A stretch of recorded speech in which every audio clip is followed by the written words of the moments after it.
Ladies and gentlemen, boys and girls, Mr. and Lady, thank you all for tuning into Kinetic Aesthetic. I am your hostess with the mostest. They call me Jerm, and happy Friday to you all. I hope your week has been good, and I hope that your weekend is coming on strongly. But now it is time that we are going to end our week of reviews off on a strong note, because we're going to be taking a look at the latest output by the animated band, virtual band if you want to call them, Gorrilaz, because on February 27th of this year, they released their latest studio album, The Mountain. I've listened to it, and I've got a whole lot of thoughts and a whole lot to say. Now, the Gorillaz are a band that I first became familiar with when they released their smash hit Feel Good Inc. That was back in 2005. I was a fan of them for those couple of years up until about Plastic Beach, which was released in 2010. It's not that I didn't like Plastic Beach, but I just never really checked for them as hard as I was during that time period afterwards. Just doing my research, I missed out on basically a whole fall off between the two guys who are behind the whole project, behind the whole band, them having a reconciliation, and they've released like 3 or 4 albums since, because Plastic Beach was their 3rd album, and this one, The Mountain, is their 9th. So there was definitely a shit ton of material that I missed in between then. So I was really excited to get back in and see if I still felt the same way about their music. And without getting too further ahead and spoiling this whole review, I'm a fan of what they got going on this one. I think that this is a nice breath of fresh air compared to a lot of the mainstream music that's released right now. It's a complete project, it's cohesive, and there's a lot of themes and a lot of effort and just a lot of thought that went into this project that I'm excited to share with y'all and just get into it. The 2 men who are behind the Gorillaz, creators Damon Albarn and Jamie Hewlett, they both experienced some close personal losses that really helped shape this album. It was these losses that inspired the album's themes and directions, because virtually every song on here all revolves around life, death, and the purpose of all of it.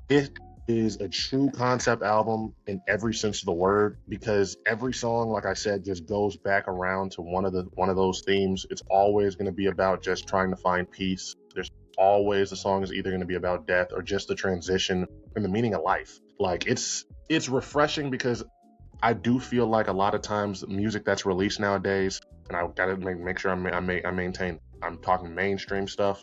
A lot of times I just feel like they're glorified playlists instead of an actual real project or album that's supposed to have a theme or message. And this one is just a good idea. It's just a good example of how it can be worked so well if you go in the opposite direction.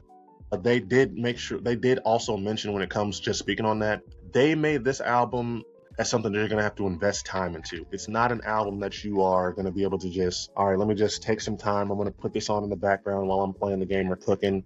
You can cook while you're listening to it. You can do whatever you want. The songs are groovy.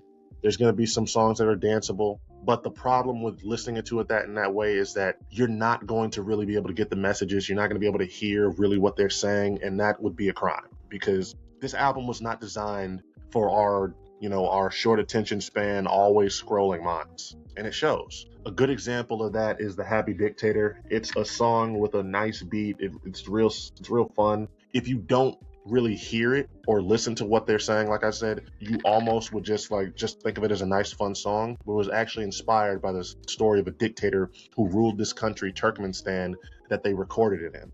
Damon went to the country. It was while they were in the process of recording everything. He heard about this dictator, and it just inspired him enough to make this song, and it came out really nicely.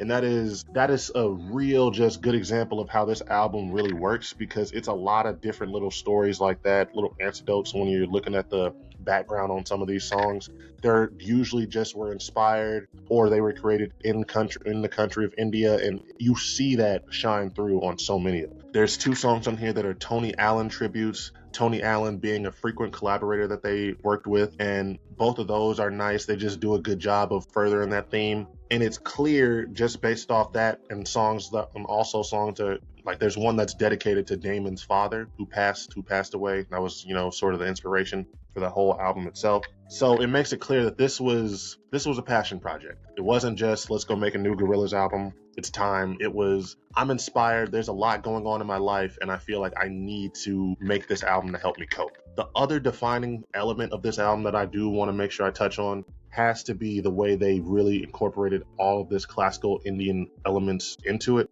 They do a good fucking job. The biggest and person who deserves the most credit and a lot of praise has to be the sitar player. I may butcher this name, so I apologize in advance. It's Anunsha Shakar. They killed every track they were a part of. Easily my favorite part of this whole project. There's so many different songs where that sitar would just come in and it would just add so much to the song. It was just a nice little element that you could just lay your head back to and just vibe out. But it's not just the sitar player. There's a lot of different Indian singers. There's a lot of Indian style instruments that are associated with this project, and it's all placed well. It's all done well. And one thing that I read about was how they definitely made sure to go to India to record. They were recording a lot of songs in Mumbai in addition to their usual spots like London and everything like that, because they wanted to make sure that it was authentic. They did a good job with that. It paid off, because this doesn't feel like this is just an album where they were just trying to, what's the word I want to look for, siphon off of that style of music just to create something fresh. You really don't really notice the Indian elements, or at least in my opinion, start to come in strong until you get past the first 5 songs. Like, it's The God of Lying is a song where you really start to hear the sitar and other stuff start to come into play. Because before that, it really did feel like I don't say this in a bad way, it felt like the old Gorrilaz. And again, I don't say it in a bad way. It just felt like it didn't, I was wondering when the Indian style was going to come in. As for the other collaborators involved, we've got dope verses from Yasin Bey, aka Mos Def. Argentinian rapper Truno comes through with a couple of verses in Spanish that had me vibe my head. Again, there's a couple of verses in just different parts of this album that are going to be in completely different languages, like non-English. It's going to sound like you may not be able to understand what they're saying, but you're going to nod your head. I can tell you that.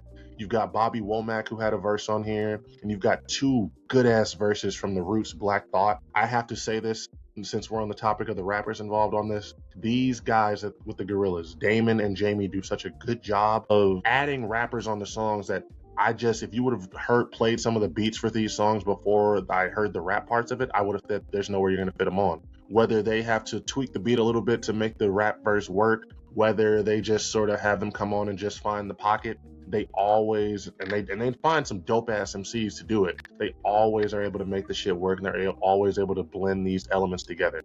Because the Gorillaz are one of the few artists I can think of that could take something like Indian classical style music and hip hop and blend it in a way that just works well. Now, as good as the features that I'm mentioning right now are, I have to just give them credit for the way that they use vocals from deceased artists throughout to really not only gel with the theme, but just make some dope shit. On various songs throughout, you're gonna hear verses and vocals from artists that have passed away, used to highlight the themes of death and transition, and just focus on that. Like, for example, there's a whole ass verse on the song not the Empty Dream Machine, the Manifesto, that features Proof, the deceased rapper from D12, Eminem's best friend. It goes hard as fuck, and it's not like you don't really hear a lot of these verses focus on death themselves, but it's just nice to know that they just thought so deeply about death and how they wanted to incorporate it, that they went and found some dope ass artists that have unfortunately passed away, and they're able to still have them making a contribution to some dope shit even from beyond the grave. It's just really nice. It's that type of thing that really just, again, concept albums are really good. It's nice when you have an artist that is actually dedicated to giving you a good theme and dope ideal behind the project. And it's not just the lyrics. Like I said, they find different ways throughout the whole thing to just keep these elements at your forefront of your mind. And it's one of the things that I've been loving about it so far. All in all, this album stands out as one of the better ones you're going to hear this year, especially in terms of cohesion, and especially when it comes to really giving you a good artistic message. As intended, as the creators would tell you, this is not the type of thing you need to listen to if you're just trying to find something to play in the background, if you're just trying to have some shit to go in one ear and out the other. This is not fast food music. This is an hour and 6 minutes of music trying to get you to not only think, but feel. And I appreciate it for that. So that's why I'm going to have to give this one a strong 8. Definitely one I recommend listening to. And it's another solid outing from Tootie, Noodle, Murdoch, and Russell. That's the names of the characters or the actual members of the band Gorrilaz. And they just did a good job. So that's all I really got for y'all on this one. Like I said before, if you haven't listened to it already, I definitely recommend you go do. But don't be on no bullshit. Make sure you're ready to sit down and hear some good shit and really just understand the messages and the themes that these lyrics are trying to get across to you. With all that being said, I want you to make sure you like, follow, subscribe Do whatever it is that you have to do so that you are up to date and that you never miss out on the vibes that Kinetic Aesthetic is pushing. But with all that said, once again, I am your hostess, Jerm. Thank you all for tuning in. I hope you all have a wonderful rest of your weekend. This has been Kinetic Aesthetic. I'm your boy, Jerm. I'm out of here.